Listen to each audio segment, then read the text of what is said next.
Halo teman Klik, selamat bergabung di live session kesehatan yang dipersembahkan oleh komunitas Klik bersama saya dengan Dr. Belda Amelia sebagai host live session pada hari ini.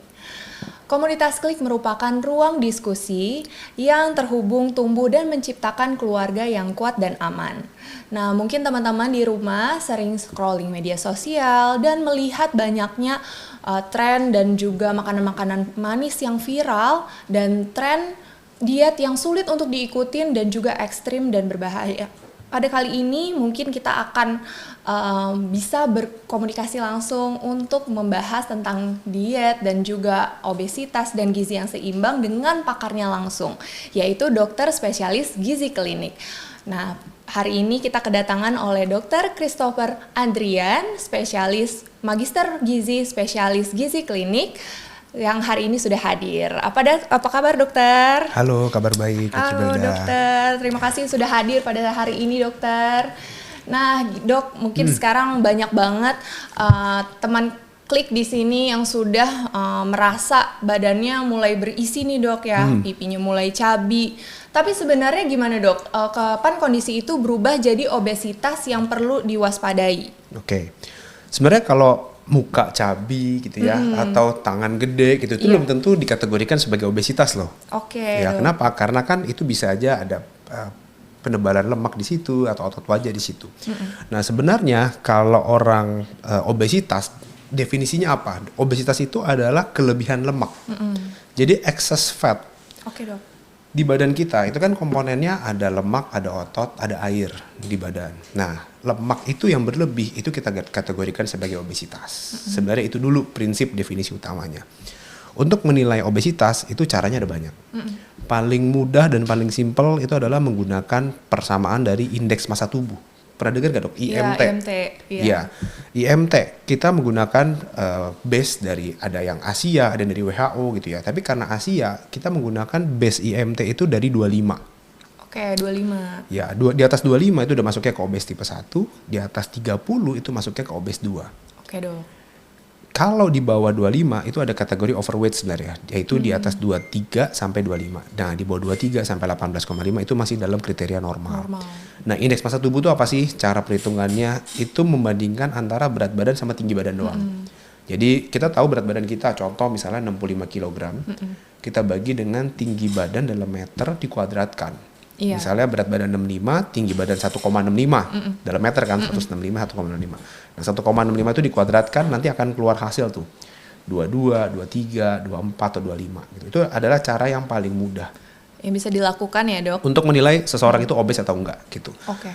Nah cuman penilaian indeks massa tubuh itu ada minusnya juga. Minusnya kenapa? Karena dia tidak menilai komposisi tubuhnya. Oh iya dok. Jadi orang yang punya komposisi otot yang besar, berat badan, jadi ada dua orang nih, kita akan analogikan dua orang, sama-sama beratnya 100 kilo, Iya. tinggi badannya sama-sama 165 gitu. Cuman yang satu kadar lemaknya sangat tinggi, perutnya buncit, kelihatan dari fisiknya gitu ya. Tapi yang satu dia muskular, berotot, berat badan sama-sama 100, indeks massa tubuhnya sama. Tapi kalau lihat dari penampilan fisik, ngelihat dari komposisi tubuh yang tinggi lemak, tinggi otot gitu ya, yang tinggi lemak ini yang perutnya buncit itu obesitas. Tapi kalau yang lemaknya normal, ideal gitu ya, dia tidak dikategorikan sebagai obesitas. Gitu. Oke, berarti kalau untuk teman-teman Klik di rumah bisa yang paling mudah untuk ngecek ke obesitas atau enggak itu dengan mengukur tinggi badan berat badan itu ya dok. Betul. Walaupun memang belum mendapatkan gambaran yang Serilnya. sesungguhnya. Kalau dari tinggi badan sama berat badan doang, ada tambahan satu lagi yang saya sarankan. Oke, apa itu dok? Lingkar perut. Lingkar perut. Nah, lingkar perut itu juga mudah kan? Iya, bisa di Kita rumah cuma juga. tinggal pakai di rumah doang gitu ya. Kita tahu berat badan kita berapa, tinggi badan kita berapa, kita hitung berdasarkan indeks massa tubuhnya. Lalu kita lihat lingkar perut. Nah, rekomendasi lingkar perut berapa sih? Kalau perempuan itu idealnya di bawah 80 cm. Iya dok. Tapi kalau laki-laki idealnya di bawah 90 cm.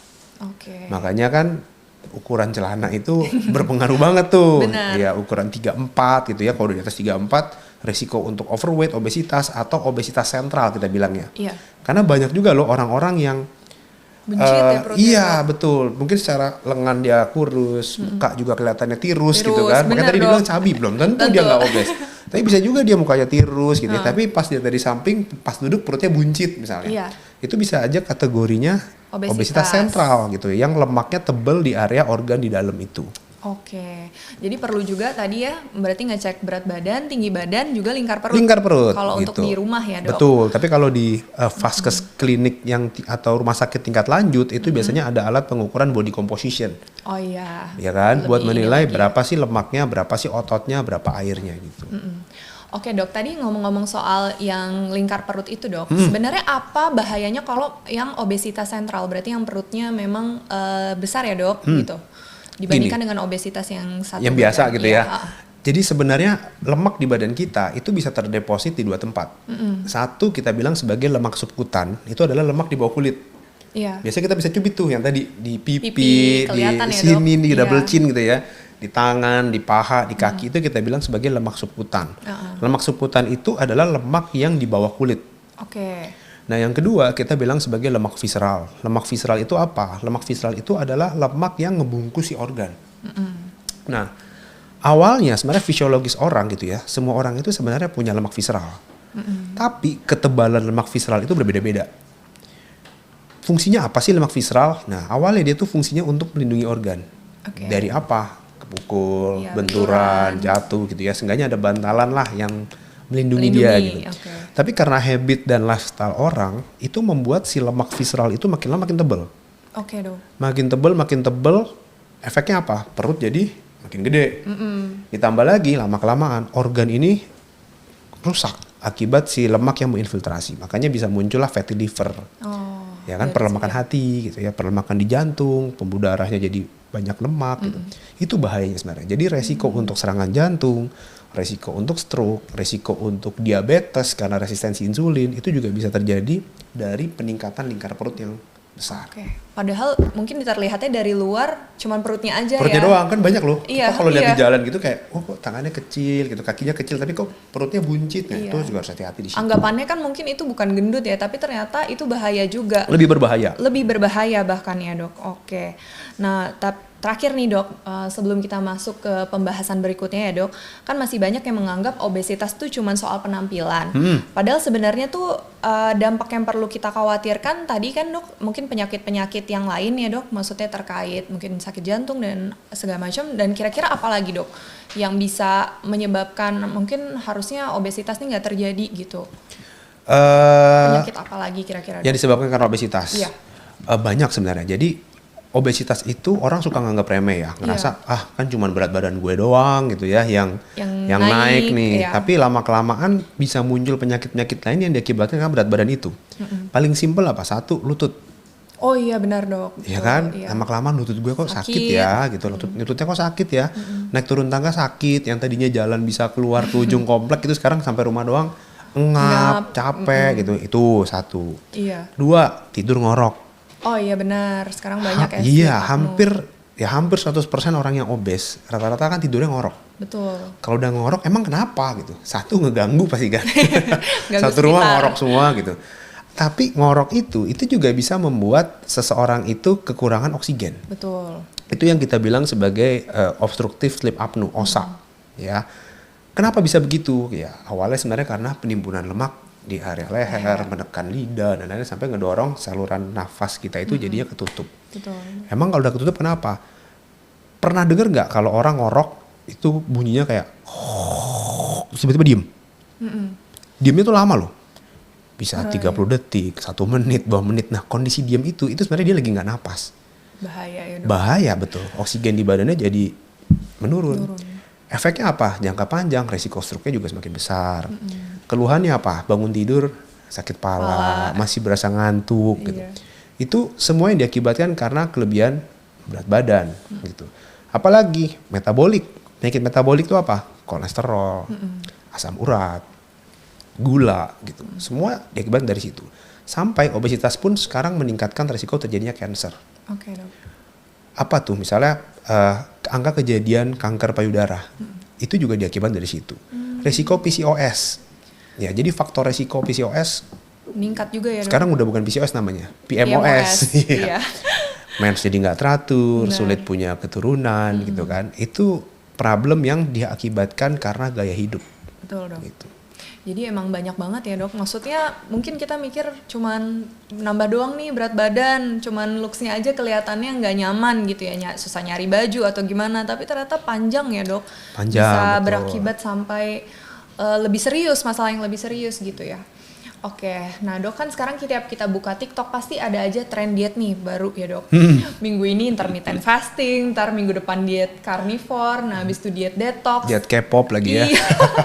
Kok semuanya tuh kelihatan berhasil ya dok? Maksudnya banyak yang berhasil di diet-diet tersebut. Apa emang semua diet itu efektif atau mesti dicari yang sesuai dengan kita?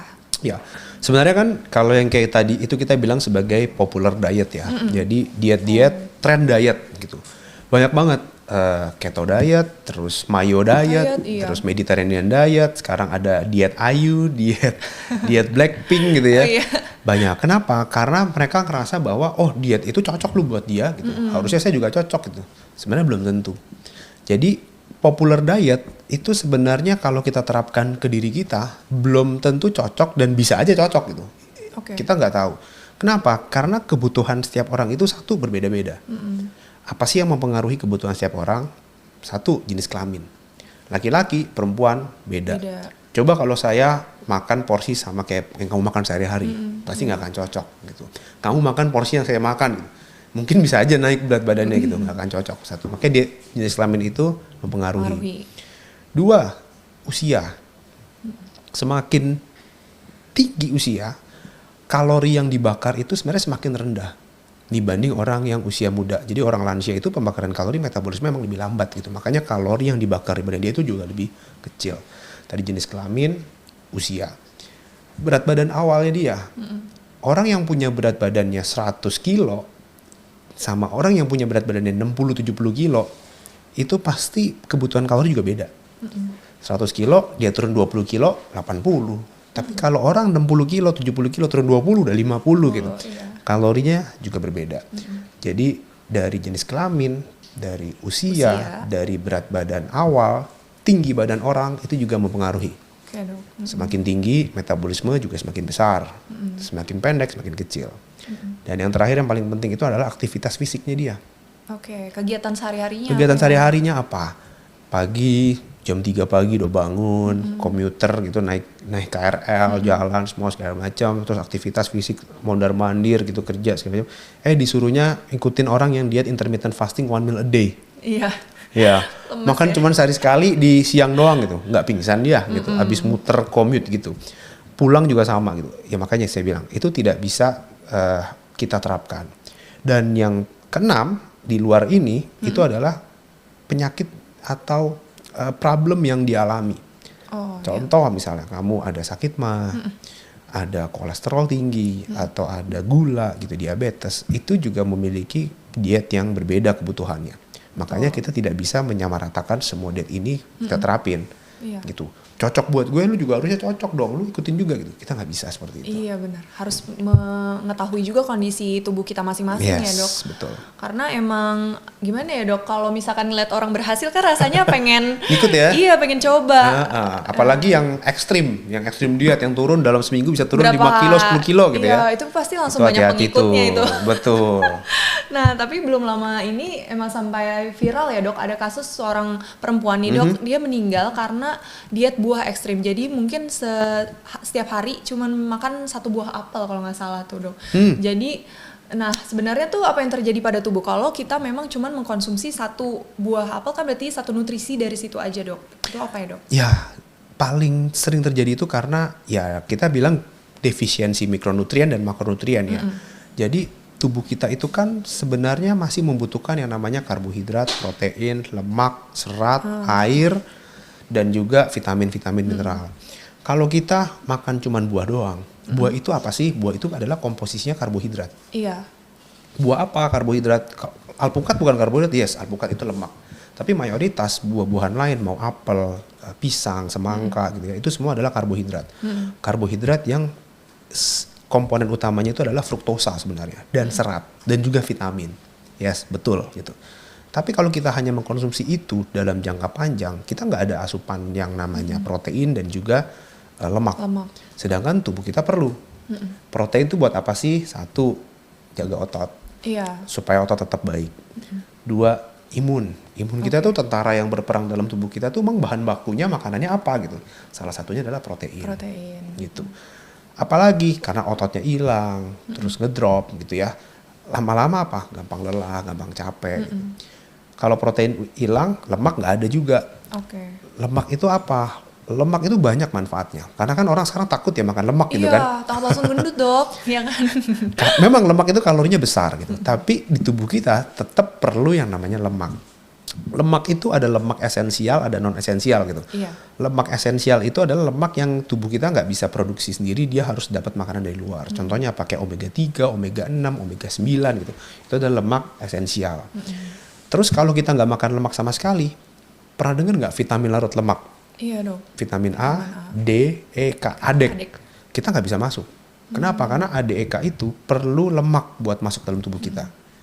Vitamin A kita tahu buat apa? Penglihatan. Kalau vitamin A kurang, rabun ayam, rabun senja gitu, kulit jadi problem, imun juga turun gitu. Vitamin D, E, K juga punya peran masing-masing yang berpengaruh banget sama tubuh kita. Kalau kita kurang semuanya, ya otomatis pasti tubuh akan shutdown kan. Iya. Ditambah lagi mungkin malnutrisi juga ya dok? Betul, masuknya ke malnutrisi dan lama-lama elektrolit tubuh juga jadi drop karena asupan makan cuma 2 doang. Dia nggak dapat garamnya, natriumnya dari mana gitu kan. Pasti dia bisa, yaitu lemes jadinya, penurunan kesadaran, jadi problemnya ke sana. Iya. Dan ekstrimnya tadi itu ya dok, maksudnya diet ekstrim itu tidak bisa bukan rekomendasi ya dok ya? Ya, kita tidak pernah merekomendasikan diet ekstrim. Kenapa? Karena itu tidak bisa diterapkan buat jangka panjang dan tidak bisa untuk ya kita terapkan untuk semua lah. Gitu. Karena tidak bisa memenuhi kebutuhan kita sehari-hari. Oke dok, ini ada pertanyaan nih dari teman klik. Mungkin dok ada nggak efek stres kepada peningkatan berat badan? Ada. Ada ya dok? Kenapa? Gini, kalau kita stresnya itu jangka pendek, misalnya wah besok mau ujian nih, stres gitu ya. Kalau stresnya akut, hormon kita itu untuk nafsu makan segala macam mungkin nggak akan efek nafsu makan naik pada saat akut. Justru nafsu makan akan menurun. Kita jadi nggak pengen makan gitu kan, karena kondisinya akut nih. Tapi kalau stres itu terjadi secara kronis, jangka panjang gitu ya, hormon kortisol malah akan tambah naik. Dan ujung-ujungnya akan meningkatkan nafsu makan juga. Itu jadi makanya stres itu ngaruh banget, dan stres itu kan balik lagi nyerang seluruh tubuh ya. Betul. Bisa gatal-gatal lah, sakit pala, sakit mah gitu kan. Jadi yang nggak ada bisa jadi ada jadi ya. Jadi ada, betul. Iya. Nah terima kasih untuk Mbak Fauriza Firdaus ya. Semoga pertanyaannya tadi sudah terjawab oleh dokter. Nah, supaya teman klik nggak ikut-ikutan tren yang belum tentu aman nih, sebenarnya apa sih prinsip dasar diet mungkin yang sehat dan bisa berkelanjutan ya dok? Ya, kalau kita ngomongin definisi diet itu kan sebenarnya artinya kita makan. Iya dok. Kita makan sesuatu, kita memenuhi kebutuhan kita, itu adalah diet. Tapi kalau diet di orang awam, diet itu sebenarnya adalah nurunin berat badan. Gue mau diet nih, itu artinya dia sedang menurunkan berat badan. Prinsip nurunin berat badan, intake kalori itu harus lebih kecil daripada output kalori. Jadi kita harus bikin restriksi kalori itu terjadi dalam tubuh kita. Cuman kalau ekstrim dietnya, itu restriksi kalori jadi terlalu dalam, terlalu kecil banget, drop jauh gitu ya. Nah ini yang jadi masalah. Kadang-kadang orang suka berpikir, gue makan sedikit-dikitnya, terus olahraga sebanyak-banyaknya. Nah itu akan jadi masalah tuh. Kenapa? Karena jadi nggak balance kan. Bukannya bagus dok. Pasti akan pertanyaan gitu kan. Berarti kan berat badan turunnya akan jadi lebih banyak dong. Yes, tapi lama-kelamaan tubuh kamu akan menurunkan metabolismenya juga. Kenapa? Karena suplai makanannya yang terlalu sedikit. Makanya nggak sering juga orang yang bilang, gue makan cuma sehari sekali, udah olahraga, kok berat badannya nggak turun-turunnya? Karena metabolismenya juga turunin. Karena tubuh ngerasa kok intake-nya kecil banget, mau nggak mau saya harus ngejaga nih reserve-nya supaya nggak kebakar terus, jadi dia akan turunin metabolismenya. Jadi juga emang nggak boleh terlalu itu ya dok, diet ekstrim tapi olahraganya ekstrim juga gitu. Nah itu jadi bahaya. Harus balance ya berarti. Emang jenis-jenis diet yang populer di masyarakat ini kan sebenarnya mana sih dok yang secara medis tuh aman, mungkin ada nggak dok? Sebenarnya ada. Secara publikasi itu ada beberapa diet yang bisa kita terapkan in general. Pernah dengar nggak DASH diet? DASH diet. DASH diet itu apa? diet untuk orang-orang yang ada hipertensi atau kolesterol dengan gangguan jantung, DASH diet. Prinsipnya adalah menghindari makanan-makanan yang tinggi natrium, tinggi garam, seperti makanan olahan kayak snack, keripik kentang gitu ya, mie instan gitu, makanan-makanan asin, sos tomat, sos sambal itu kan tinggi natrium sekali. Itu yang mereka limit penggunaan DASH diet itu. Jenis minyak jenuh juga itu akan dilimit dengan penggunaan itu kita bilang DASH diet. Terus ada apa lagi? Pernah dengar Mediterranean diet? Iya, itu juga banyak. Ya kan? Mediterranean diet itu juga sebagai rekomendasi untuk orang yang dengan kolesterol tinggi, resiko jantung, resiko cancer gitu. Mediterranean diet. Kenapa? Karena Mediterranean diet itu makanan-makanannya itu tinggi antioksidan. Dari biji-bijian, dari ikan laut, dari fresh food, non-processed food gitu. Jadi makanannya itu non ultra processed food. Jadi tidak ada makanan olahan di situ. Makanan yang benar-benar real, dia makan buah, makan olive oil gitu. Itu merupakan makanan Mediterranean diet itu. Dan yang paling penting mau Mediterranean diet atau DASH diet, yang paling bagus itu adalah balance diet. Balance itu artinya komponensi karbohidrat, protein, lemak, serat itu balance. Seimbang. Iya. Ya intinya memang harus seimbang ya dok. Betul. Maksudnya yang tadi itu mungkin sebenarnya banyak ya diet-diet yang udah ada di masyarakat. Tapi tadi rekomendasinya dari dokter 3 ya. Berarti kalau untuk yang lainnya bagaimana dok? Mungkin disesuaikan dengan kondisi masing-masing ya? Berarti? Ya contoh misalnya ya yang paling tren beberapa tahun terakhir itu kan kayak keto diet. Iya dok. Keto diet itu bagus nggak sih gitu? Keto diet itu kan sebenarnya diet tinggi lemak. Jadi lemak itu bisa makan sampai 70%. Iya. 30% sisanya apa? 20%-nya itu protein, 10%-nya itu adalah si karbohidrat gitu. Jadi dominan lemak, keduanya protein, ketiganya adalah karbohidrat. Karbohidrat limit sekali gitu. Awalnya keto diet itu dipergunakan untuk orang yang epilepsi. Kenapa? Supaya menurunkan glukos uptake ke otak, menurunkan eksitasi kejang gitu ya. Jadi dia nurunin di situ. Nah, karena efeknya bagus untuk meningkatkan kadar ketosis di badan kita, di dalam darah kita, itu juga punya efek berat badan jadi turun. Jadi makanya pada saat diet-diet yang ekstrim itu sebenarnya keto diet suka dipakai tuh, yang mau mengincar penurunan berat badan yang cepat. Tapi masalahnya komponen lemaknya itu tidak bisa kita cari yang sesuai dengan keto diet yang ideal. Kenapa? Karena keto diet itu mereka memprioritaskan jenis lemak yang lemak tidak jenuh, unsaturated fat. Contohnya kayak olive oil, chia seed, flaxseed gitu ya, biji bunga matahari. Kalau di sini gimana dapat itu semua gitu kan? Dan harganya kan sangat mahal. Makanya di sini keto diet itu paling banyak apa? Kayak kerupuk kulit, santan, mentega, itu kan semua lemak jenuh. Nah, itu yang jadi problem sebenarnya. Dan akan jadi masalah kalau diterapkan buat jangka panjang. Iya jadinya itu ya dok, karena mungkin keterbatasan juga ya di sini. Ya tapi kalau misalkan jujur aja ya dok, banyak dari kita mungkin udah ngerasa makan tuh udah dikit ya, tapi tiap hari tuh minum kopi susu, terus makanan manis pasti kayak ada aja tiap hari ya dok. Nah seberapa besar sih pengaruh minuman manis ini dok terhadap kenaikan berat badan? Ini bahaya sebenarnya ya, karena sekarang banyak banget minuman-minuman manis kekinian gitu ya, nggak cuman kayak kopi susu aren gitu ya, tapi ada boba juga. Betul, gitu ya, ada minuman-minuman yang lain matcha gitu ya, yang sekarang trennya tuh makin banyak ke arah yang manis-manis. Sebenarnya selama dia bisa kita berikan tanpa meningkatkan intake karbohidrat yang sangat tinggi, sebenarnya sih fine-fine aja gitu. Cuman problemnya minuman itu tuh udah tinggi gula, tinggi lemak. Padahal kan dua itu kan kita harus jauhi kan. Tinggi gulanya dari mana? Ya itu tadi minuman manisnya, dari gula arennya, dari gula sederhananya gitu. Itu satu, karbohidrat sangat naik. Kedua, lemaknya dari mana memang? Kopi susu aren ya dia dari creamernya. Satu, lemak creamer itu kan dari minyak kelapa sawit kan, sama dari lemak susu. Lemak susu full cream, mereka combine itu, makanya jadi creamy. Makanya kalorinya gede, dalam satu gelas itu kalori bisa 200, bisa sampai 300 kalori. Betul, dok. Terus sehari makan gak cuma satu, 2 gelas gitu ya. Udah masuk berarti hampir 500-an kalori dari 2 gelas itu. Belum kafeinnya juga masuk di situ. Itu akan jadi problem kalau kita konsumsi setiap hari. Kalau cuma konsumsi sesekali ya fine. Tapi kalau setiap hari, terus belum makanan utamanya. Makanan utamanya apa? Nasi uduk, pakai mie goreng, pakai kentang balado, bakwan jagung, padahal kentang, karbohidrat semua dan lemak semua. Minumannya kopi susu aren. Ya udah setiap hari kayak gitu nanti berat badan naik, kolesterol jelek. Benar dok. Berarti terhadap kenaikan berat badan pastinya besar ya dok. Maksudnya kalau kita konsumsi setiap hari dan rutin ya pasti akan meningkatkan berat Betul, badan. selama kita konsumsi dalam jumlah yang wajar gitu ya. Saya masih minum kopi susu aren nggak? Sesekali fine, nggak masalah gitu ya. Tapi kalau setiap hari jadi bencana nanti. Iya, makanya perlu kontrol diri juga nih dok. Betul.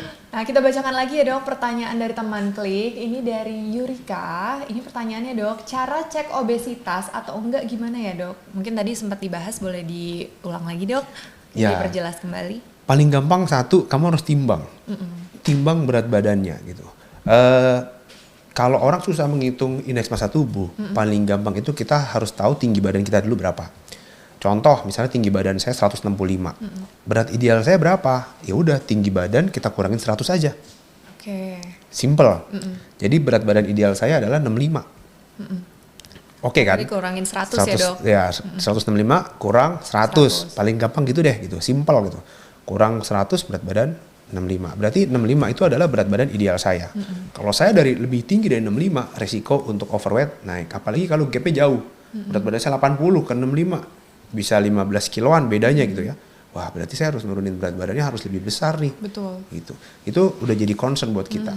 Makanya itu adalah cara paling mudah. Tapi kalau buat tahu obesitas apa enggak, ya kita harus menilai IMT tadi, atau enggak kita ukur deh body composition-nya. Lihat persentase lemak otot airnya itu berapa. Sebenarnya untuk yang lebih detailnya itu ya dok, body composition-nya itu ya. Makanya dengan body composition itu juga kita kadang-kadang suka tahu jadinya ada kriteria skinny fat. Pernah denger gak? Iya, pernah. Pernah. Ya. Skinny fat itu adalah obes sarkopenia. Lemaknya tebel tapi ototnya kecil. Secara BMI dia normal. Itu sebenarnya paling sering ditemukan pada perempuan. BMI-nya mungkin cuma 21, 22 gitu kan, BMI normal. Tapi lemaknya bisa sampai 40%. Itu tinggi banget. Itu yang kita bilang sebagai skinny fat atau obes sarkopenia. Iya, itu cuma bisa diceknya dari yang tadi ya dok. Karena Body kalau composition. secara perawakan tidak terlihat ya dok. Sama lingkar perut. Sama lingkar perut tadi terakhir.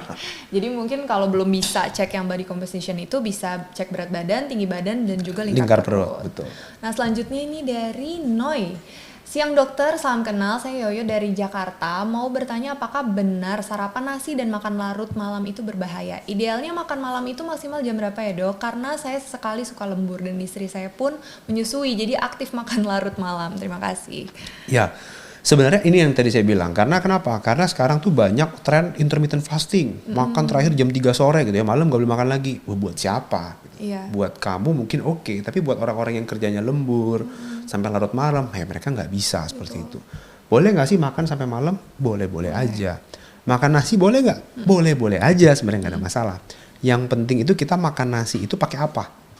Itu akan lebih oke gitu. Karena kenapa? Karena kadang-kadang orang suka mikir, saya nggak mau makan nasi tapi saya mau makannya kentang sama ubi sama singkong gitu. Iya. Itu banyak banget tuh pasien saya di rumah sakit dia begitu. Dok, padahal udah nggak makan nasi. Saya makannya ubi, singkong, sama kentang. Makannya berapa banyak? Sekali makan bisa tiga kentang gitu. Ya sama aja kayak kita makan 3 piring nasi. Gitu kan. Kenapa? Karena 200 gram kentang itu setara sama 100 gram nasi. Gitu. Karena orang berpikiran bahwa ketika dia udah menggantikan dengan posisi si kentang jadi lebih sehat, terus boleh makan lebih banyak. Ya itu yang jadi kendala. Makanya berat badan jadi nggak turun-turun juga. Iya. Mau makan nasi, mau makan kentang, mau makan ubi, singkong gitu. Sebenarnya boleh-boleh aja. Nasi pun saya nggak ada masalah. Yang penting makanlah si karbohidrat ini dengan protein dan juga serat. Supaya balance. Dan jangan lupa perhatikan cara memasak supaya kita bisa membatasi penggunaan minyaknya tadi. Oh iya dok. Karena kalau semuanya udah balance nih, udah nasi gitu ya, udah ayam, udah sayur, tapi semuanya digoreng. Nasinya goreng, ayamnya goreng, sayurnya digoreng. Iya. Keripik bayam gitu. Ya sama aja bohong dong ya.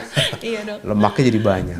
Jadi bukan pengaruh makannya malam atau gimana ya dok? Nah, kalau masalah makan malam atau pagi atau siang, dari kita komposisi yang balance itu, yang penting kita pecah. Pagi ada, siang ada, malam juga ada. Itu masih oke. Dan hindari juga makanan-makanan yang karbohidrat tinggi tadi. Misalnya tadi sarapan pagi pakai roti, isinya selai. Minumannya kopi susu aren. Nah, itu kalorinya udah sama tuh kayak kita makan nasi lauk sayur sebenarnya. Iya. Lebih kenyang mana? Nasi lauk sayur. Nasi lauk sayur lah. Makan aja nasi lauk sayur. Dibanding takut makan nasi tapi makan roti tapi pakai selai coklat misalnya. Minumnya kopi susu aren. itu kalorinya lebih guilty dan tidak mengenyangkan juga. Betul dong, gampang lapar juga akhirnya. Betul. Nah, mungkin kita lanjut ke ke segmen selanjutnya nih dok, tentang gizi seimbang ya dok. Nah, kalau teman klik punya waktu dan tenaga, budget juga untuk memperbaiki nih dok kebiasaan ya makan di minggu ini, perubahan apa nih dok yang paling besar dampaknya yang mungkin bisa dilakukan untuk kesehatan dan berat badan juga? Oke, nomor 1 yang harus di stop adalah minuman manis. Sebelum kita ngomongin jauh-jauh dulu gitu ya, kemana-mana kita mau makan ini, mau makan sehat, mau makan salad, mau makan apa gitu ya. Iya. 1, kamu stop dulu deh minuman manis. Kita trial aja dulu seminggu 2 minggu ini. Kalau berhasil, kita baru next step lagi. Next stepnya apa? Yang kedua, setiap pagi olahraga dulu. Olahraga. Bangun tidur, minum air putih, olahraga. Berapa lama? 15-30 menit. Selama masih bisa mengambil waktu luang. Kalau pagi nggak keburu dok. Pagi-pagi udah ngejar kereta berangkat. Sore hari pas pulang 15 menit, 30 menit. Yang penting bisa diterapkan rutin. Siang nggak bisa, ya udah. Sore nggak bisa, ya udah siang. Istirahat siang. Pas di kantor gitu ya. Olahraga dulu, sempetin 15-30 menit gitu. Jadi step awal paling mudah adalah stop minuman manis. Ketika habit itu udah kebentuk, minggu kedua masuklah olahraga. Step ketiga apa nih? Mulailah membatasi yang digoreng. Gitu. Jadi mulailah mencari menu-menu yang tidak digoreng dan tidak disantan. Sebenarnya ini tuh bukan yang harus dibudgetin banget ya dok ya. Sebenarnya ke atas kemauan, kalau kita ada kemauan bisa dilakukan dulu dari hal yang paling simpel. Gitu. Simpel dan murah kan? Iya. Cuman stop manis berarti kita udah nyetop budget untuk beli minum manis gitu kan. Terus apalagi yang paling banyak kasus? Ya stop rokok gitu ya. Terus sama ini sekarang tuh banyak kasus juga penggunaan ini rokok elektrik. Oh iya. Vape gitu ya. Mungkin di sini teman-teman juga banyak yang nge-vape gitu ya. Yang manis terutama, hati-hati. Ada rasanya Rasa gitu ya, Dok? apel, rasa melon, rasa apa. Itu kita banyak dapat kasus medical check up di rumah sakit itu ternyata gulanya naik, trigliseridnya naik, perutnya jadi makin buncit ketika dia menggunakan itu. Gitu. Nah, saya nggak tahu isinya apa tuh gitu, tapi beberapa banyak kasus pasien gitu ya. Dia mulai ketika kita stop, dia akan gradual turun akan jadi lebih bagus. Nah, itu makanya apakah manisnya itu ada gulanya atau apa saya nggak tahu kan gitu. Jadi itu juga harus jadi concern buat kita. Wah, ini insight baru ya dok. Kalau misalkan sampai vape juga bisa meningkatkan berat badan juga. Triglycerid ya tadi dok? Triglycerid, berat badan naik, perut buncit, gula naik gitu. Itu jadi. Nah, ngomong-ngomong masalah tadi ya dok, kita sempat bahas masalah nasi ya, makan nasi. Ya. Kenapa ya orang Indonesia itu suka banget bilang kalau belum makan nasi, belum ketemu nasi tuh belum kenyang, belum nasi, dok? Iya. Belum makan. Belum makan, padahal lauknya sama, mie goreng, pakai nasi. Iya, pakai nasi, semua dijadiin satu. Nah, sebenarnya gimana dok yang membuat kita kenyang itu nasi atau apa dok? Gizinya yang seimbang kah? Ya sebenarnya itu kalau belum makan nasi belum makan ya udah makan nasi aja gitu. Makan nasi aja nggak usah ditahan, tapi kita harus batasin karbohidrat lain. Makanya tadi prinsip pertama 1 minuman manis, prinsip kedua kan olahraga, prinsip ketiga tadi tidak digoreng. Nah masuklah mulai ke bagaimana kita portioning nih. Portioningnya masuknya gimana? Jangan mengkombinasikan 2 jenis karbohidrat dalam sekali makan. Kalau kita udah milih 1 karbohidrat di piring kita, pasangannya jangan karbo lagi. Karbo itu apa sih? Mau nasi, mau mie, mau roti, mau kentang, mau ubi, mau singkong, itu adalah karbohidrat. Pasangan karbohidrat itu harus protein. Iya. Apa tuh? Mau telur, ayam, ikan, daging, tahu, tempe, silakan. Mau mie pakai ayam, boleh silakan. Ya. Mau nasi pakai ikan, silakan. Terus udah karbohidrat, protein, pasangannya apa lagi? Sayuran. Serat. Jangan sayurannya ini porsinya biasakan porsi itu harus lebih banyak dari porsi si karbohidratnya. Jadi kalau kita ngambil nasi itu 1 centong, ya sayurannya kita bikin 2 centong deh gitu. Nah itu yang kita bilang sebagai healthy eating plate atau isi piringku lah. Jadi bulat piring kita bagi jadi 4 bagian. Iya. 1/4 piring itu karbo, 1/4 piring itu protein, 1/2 piring itu adalah sayuran. Makanya porsi sayur itu harus 2 kali lipatnya porsi si nasi. Oke, ini yang sesuai dengan program pemerintah itu ya dok, yang isi piringku, kalau mungkin teman-teman pernah lihat itu ada di puskesmas di mana Pak, sebenarnya ada tuh, kita udah ada paduannya ya. Betul. Cuman mungkin memang enggak semua masyarakat bisa memperhatikan isi piringnya masing-masing.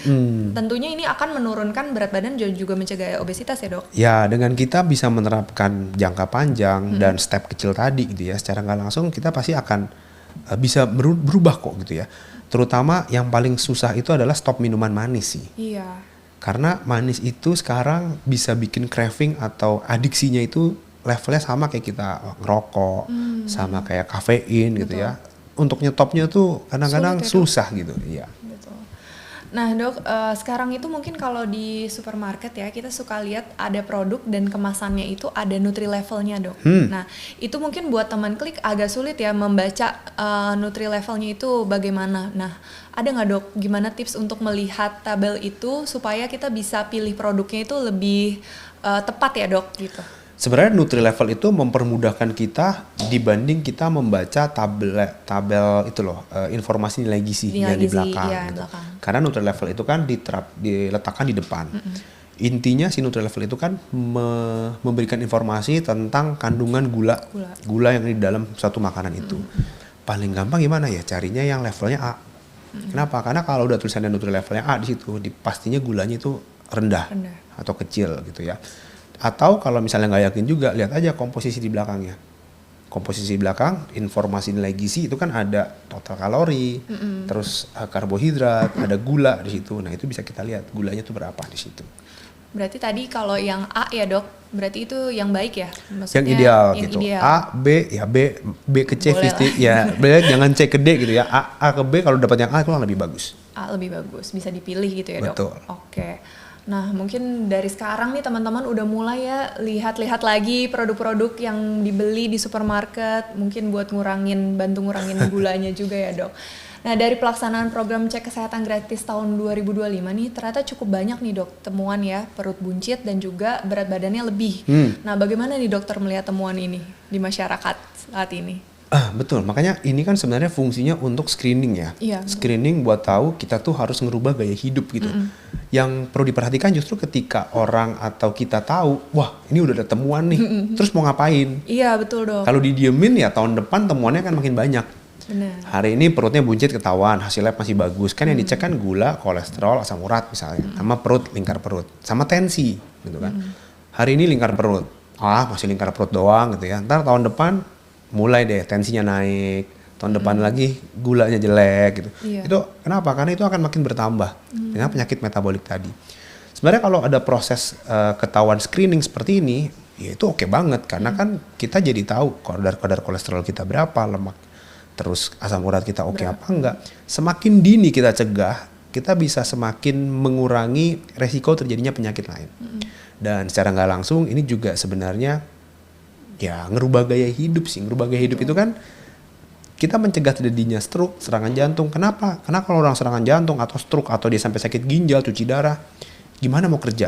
Iya. Gimana mau cari duit lagi gitu kalau setiap hari harus ke rumah sakit buat cuci darah misalnya. Iya. Atau dirawat nggak bisa makan pakai selang NGT karena stroke, makannya harus pakai selang terus, itu gimana? Iya. Gitu.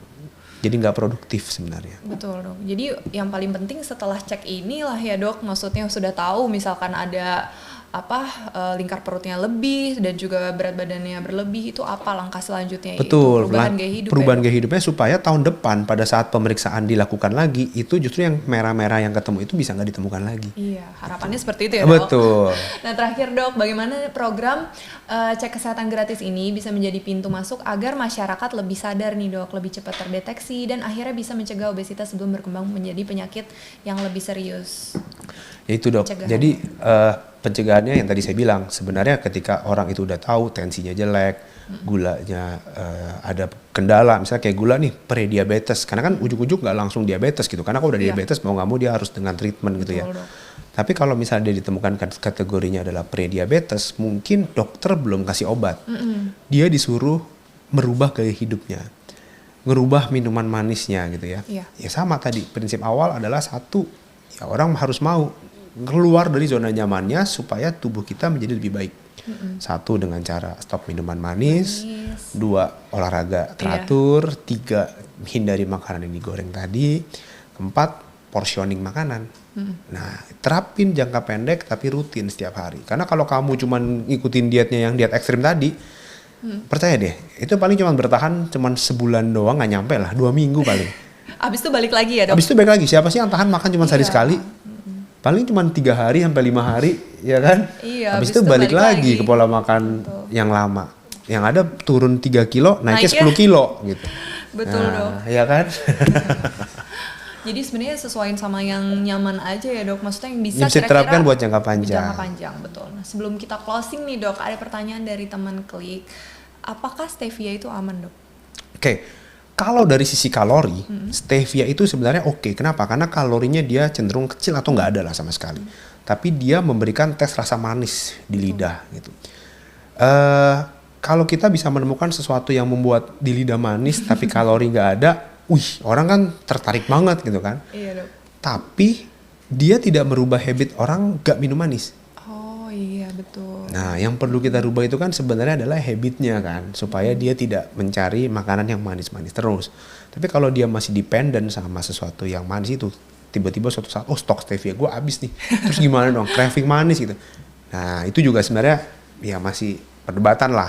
Tapi kalau misalnya dia mau belajar untuk ngurangin karbohidrat, mengurangi minuman manis, disubstitusi dulu, diganti pakai stevia bertahap, dikurangin lagi minuman manis jadi seminggu sekali, itu bagus banget. Berarti sebenarnya nggak bukannya buruk ya dok, cuman yang kalau mau lebih daripada itu kan harus merubah kebiasaannya itulah ya dok. Betul. Oke. Nah selanjutnya kita ada quiz. Oh masih ada pertanyaan ya? Dari Tri Setianing Agustini, siang dok, saya Tri dari Jakarta, mau tanya dok, diet apa yang cocok untuk penderita GERD? Kebetulan 1 bulan yang lalu saya mulai diet IF, malah GERD saya kambuh sekarang. Nah makanan yang masuk ke dalam perut hanya apa ini? 2-3 suap ya? Iya, mual muntah. Sarankan apa yang hindari dan makanan yang bisa saya konsumsi dengan kondisi ini ya? Sebenarnya GERD itu kependekan dari gastroesophageal reflux disease. Artinya apa? Gastroesophageal. Jadi gastro itu kan sebenarnya lambung, bahasa Latinnya. Esophageal itu adalah kerongkongan. Jadi ketika makanan itu masuk dari mulut, dia akan melewati pipa kerongkongan baru masuk ke lambung. Antara pipa sama lambung kita tuh ada pintu. Pintu ini tidak bisa menutup dengan baik. Ya, jadi ketika lambung kita tuh kan kerjanya begini. Ketika asam lambung dicampur dengan makanan, lambung kita bergerak begini, asam lambung itu akan naik. Kenapa? Karena pintunya nggak rapat. Yang harusnya dia rapat, dia jadi kebuka dikit, asam lambungnya jadinya naik ke atas. Itu yang kita bilang sebagai reflux. Asam lambungnya naik ke atas, berasa asam kebakar gitu. Apa yang harus dilakukan? 1, makan harus teratur. Kebiasaan orang yang kena GERD itu adalah 1, makan nggak teratur. Lu kadang sarapan jam 7, kadang sarapan jam 10, kadang sarapan jam 3 sore gitu. Nggak teratur. Kedua, habis makan posisinya tidur. Gravitasi. Makanya jadinya klepnya kedorong lagi, balik lagi reflux ke atas. Makanya kalau habis makan jangan langsung tiduran, baring, posisi. Ketiga, intermittent fasting itu sebenarnya tidak disarankan untuk orang IF. Kenapa? Karena intermittent fasting, misalnya contoh kayak makan sekali sehari banyak atau 2 kali. Porsi makan jadi terlalu besar kan? Iya. Porsi besar itu akan mengganggu tadi refluksnya makin berat. Justru makanya orang dengan GERD itu kita menyarankan untuk pola makan porsi kecil tapi sering. Kita pecah tuh. Pagi saat sarapan jam 6, snack jam 9, makan siang jam 12, snack sore lagi jam 3 sore, makan malam lagi jam 6 gitu ya. Dan makan terakhir itu 3 jam sebelum tidur. Kita pecah. Tujuannya buat apa? Ya supaya makan yang ke dalam lambung itu porsinya kecil-kecil supaya lambung nggak reflux lagi ke atas, keluar. Gitu. Dan hindarilah makanan-makanan yang bisa memicu peradangan atau peningkatan asam lambung. Contohnya apa? Kafein, ya kan? Pedas gitu ya. Sekarang juga hati-hati sama artificial sweetener gitu ya. Kayak tadi tuh artificial sweetener. Kenapa? Karena pemanis pengganti itu kadang-kadang bikin gas juga. Bikin gesi di perut. Lalapan, sayuran mentah, makanan-makanan sayuran-sayuran yang bergas gitu, itu juga harus dibatasi dengan kondisi GERD itu. Oke dok. Jadi sebenarnya nggak apa-apa ya dok, intermittent fasting itu sebenarnya nggak apa-apa, cuma dipecah ya dok. Ya, jadi intermittent fasting itu jangan ekstrim. Oh iya. Ekstrimnya itu maksudnya yang kayak banyak. 20/4, yang 1 meal a day gitu ya, atau enggak yang 16 jam banding 18/6 gitu. Jangan, justru kita harus pecah. Mulai makan sebelum lapar, berhenti sebelum kenyang. Kita bikin small frequent. Oke, nah ini pertanyaan terakhir nih dari teman Klik dari Ade. Dok, pasca melahirkan kenapa ya proses pemulihan perut bergelambir itu beda-beda tiap orangnya? Kadang itu jadi isu serius buat ibu-ibu baru benar. Ya, sebenarnya itu juga sama sih, tergantung peningkatan berat badan ibunya tersebut. Berapa banyak dia naik berat badan selama hamil. Orang yang naik berat badannya 10 kilo sama yang naiknya 25 kilo gitu ya, pasti efek ke badannya beda. Kadar lemak yang bertambah di badan si moms yang naiknya lebih dari 25 kilo gitu ya, itu akan jadi makin banyak kan. Banyak, betul. Dan melar kulitnya excess itu juga akan jadi problem. Karena kulit itu kayak ibarat kayak karet gitu yang udah ditarik, ketika dia udah melar buat balik lagi ke posisi awal itu agak sulit gitu kan, karena pasti ada excess skin gitu ya. Makanya itu sebenarnya yang harus dijaga, berapa banyak dia peningkatan berat badannya. Makanya kalau ke dokter kandungan kan biasanya mereka ada kategori untuk peningkatan berat badan tuh. Kalau ibunya berat badannya ideal, nggak obes waktu dia hamil, peningkatan berat badan bisa sampai 10-15 kilo. Tapi kalau berat badannya dia udah obes gitu kan, udah obes 2 nih gitu, berat badan kita jaga, jangan sampai di atas 10 kg peningkatan berat badannya. Gitu. Dan kenapa orang itu bisa obes ya? Misalnya selama hamil minum manis terus, segala macam. Ya itu jadi kendala sebenarnya. Tapi emang sulit dikontrol ya dok, maksudnya kan kalau lagi hamil pasti, maksudnya ibu-ibu kan beda-beda cravingnya. Iya, prinsipnya adalah jangan makan untuk 2 porsi. Iya, tetap kadang-kadang kan, wah kan ada baby nih gitu ya, kalau gitu gue makan padang 2 piring deh gitu ya, nasinya 2, rendang 2 gitu, kikil 2, sayur 2 gitu. Nah itu yang bikin berat badan jadi naik gitu. Minum kopi susu arennya 2 gelas. Ya kalau setiap hari seperti itu berat badannya over sih pasti. Iya, dan pastinya mungkin selain itu harus olahraga juga ya dok setelah pasca melahirkan. Nah, kalau pasca melahirkan challenge-nya beda lagi. Menyusui. Habis nyusuin lapar banget dok. Iya. Nah padahal menyusuin itu sudah membakar kalori loh. Itu diisi lagi. Tapi diisi lagi, isinya lebih banyak. Justru saya akan menyarankan tetaplah menyusui, karena ketika menyusui memberikan ASI gitu ya, tubuh ibu memproduksi ASI itu secara nggak langsung sudah membakar kalori bisa 300-an per hari, sama kayak orang nge-gym, sama kayak orang lari gitu ya. Justru itu benefit buat dia, cuman ya harus jaga yang masuknya lagi. Iya. Wah ternyata ada satu lagi nih dok yang titip pertanyaan, kadar gula yang aman buat dewasa dan ciri tubuh kalau udah kebanyakan gula tuh apa dok? Kadar gula yang aman buat dewasa tuh maksudnya apa ya? Buat orang maksudnya gula darah yang cek darah? Iya kayaknya maksudnya itu ya. Dan sebenarnya, ciri tubuh kalau udah kebanyakan gula. Sebenarnya kalau misalnya ketika kita cek gula darah gitu ya, GDS gitu ya, atau gula darah puasa deh, paling ideal kan gula darah puasa. Gula darah puasa itu idealnya harusnya di bawah 100 kan. Karena ketika sudah di atas 100, hati-hati, entah dia masuk dalam kriteria pre-diabetes atau diabetes gitu ya. Makanya ideal, kadar gula yang ideal itu adalah di bawah 100. Ciri tubuh kalau udah kebanyakan gula, gampang, apa? Perut buncit, berat badan naik, ngantukan mulu, ya kan? Lemes ya dok? Habis makan ngantuk, lemes gitu. Terus yang paling sering sekarang adalah gejala kelihatan dari kulitnya. Iya. Di lipatan-lipatan kulit tuh mulai ada kehitaman. Atau kita bilang akantrosis nigricans gitu ya. Bisa di searching tuh di Google, kita lihat kalau daerah-daerah lipatan kulit itu sudah mulai menghitam, hati-hati. Iya. Coba cek gulanya. Mungkin itu ya pertanda. Itu bukan daki loh ya, mau digosok kayak gimana pun juga nggak hilang gitu. Mungkin mau digosok, mau dicoba dulu nggak apa-apa juga sih. Mau direndam pemutih gitu jangan, nggak bisa hilang. Coba cek gulanya. Benar-benar.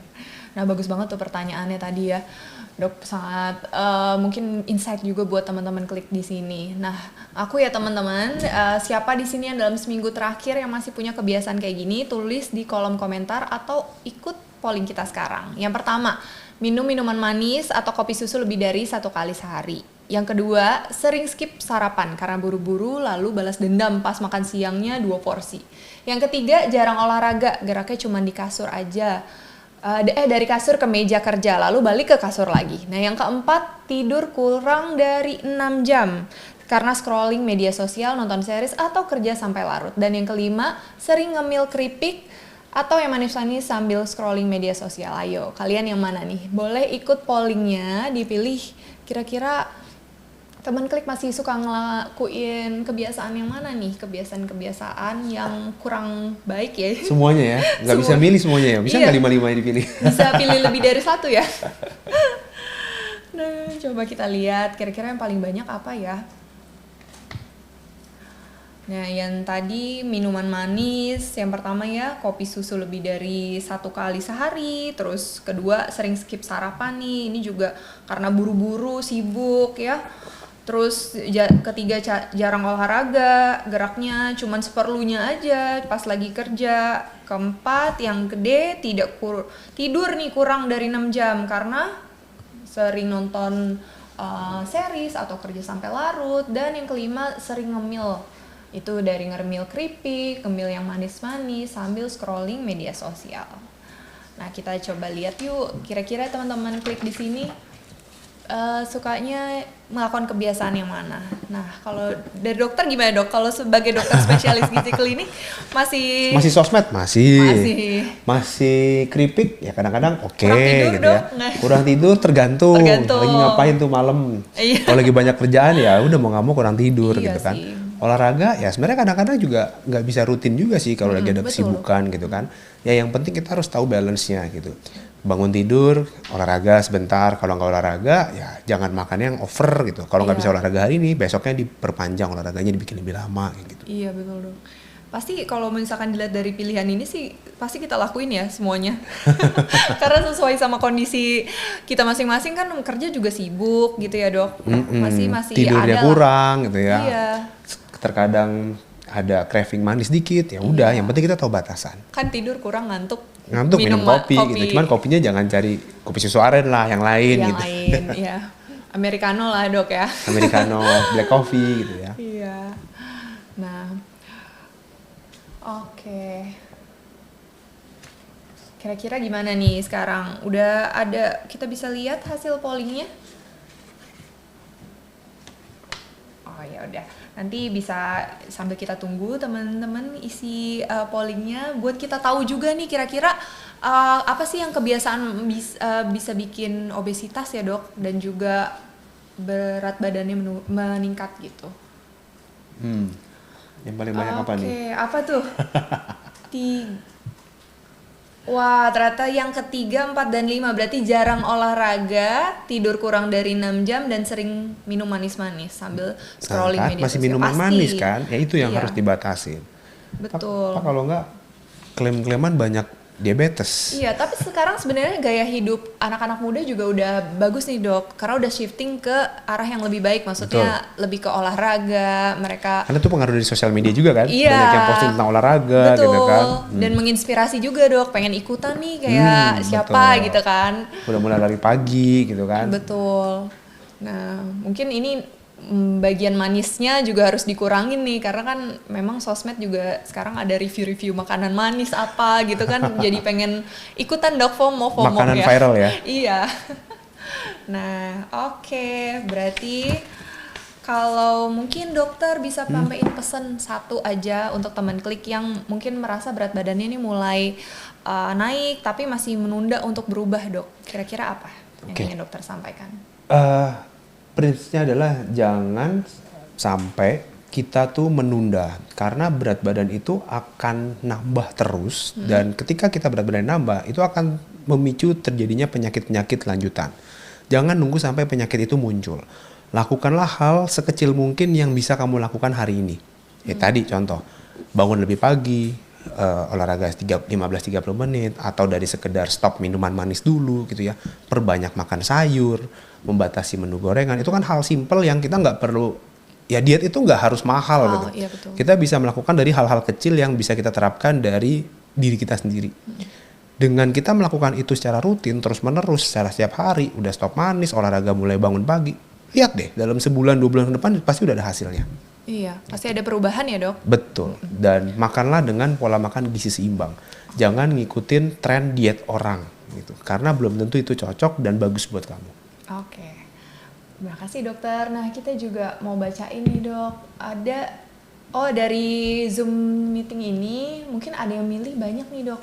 Yang ada yang 1, 2, 4, 5. Wah banyak nih, berarti hampir semuanya ya. Terus ada yang tidur kurang dari 6 jam di malam hari untuk Bu Suwi. Wah ini susah. Itu bisa digantikan dengan tidur siang nggak ya dok?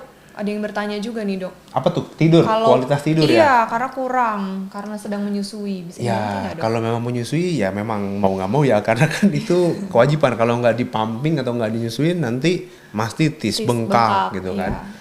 Ya mau nggak mau memang pasti ibu menyusui pasti akan kurang tidur sih. Dan untuk mendapatkan tidur yang berkualitas sebenarnya kita harus tidur itu ya seenggaknya minimal 6-7 jam. Betul. Minimal gitu. Karena kalau kurang dari itu biasanya kualitas tidur itu belum tercukupi ya dok? Iya betul. Ya, jadi mungkin kalau untuk ibu menyusui itu beda case ya dok, dan itu kan tidak selamanya, maksudnya Betul, itu short term kan. short term, dan mungkin setelah itu bisa diperbaiki kembali untuk kualitas hidupnya. Nah, nggak terasa nih dok, kita udah di penghujung acara. Terima kasih banyak sekali lagi untuk Dr. Christopher Sama-sama. atas obrolannya yang sangat insightful banget hari ini, benar-benar membuka mata kita nih tentang bagaimana pentingnya untuk menjaga berat badan agar tidak obesitas, menjaga piring makan dan juga lingkar perut yang tadi itu ya dok. Oke. Pesan penting buat kita semua, terutama teman klik, jangan tunggu badan kita ngasih sinyal sakit baru kita berobat. Ambil langkah pencegahan dari sekarang lewat program cek kesehatan gratis ini. Ini adalah langkah awal yang paling gampang buat mastiin apakah kondisi tubuh kita masih di batas normal atau sudah masuk kategori obesitas. Dan apresiasi, ucapan terima kasih untuk teman klik yang sudah bergabung pada sesi live hari ini. Di sesi selanjutnya kita akan bahas topik lain yang pastinya bermanfaat untuk disimak. Jadi pastikan teman klik jangan sampai terlewat sesi berikutnya. Teman klik mau tahu lebih banyak tips praktis dan jadwal live session selanjutnya, jangan sampai terlewat ya. Langsung follow aja @komunitas.klik di Instagram dan klik link di bio untuk bergabung ke grup komunitas klik di WhatsApp. Sampai jumpa di sesi live selanjutnya. Ya, pura-pura ngobrol kayak gini.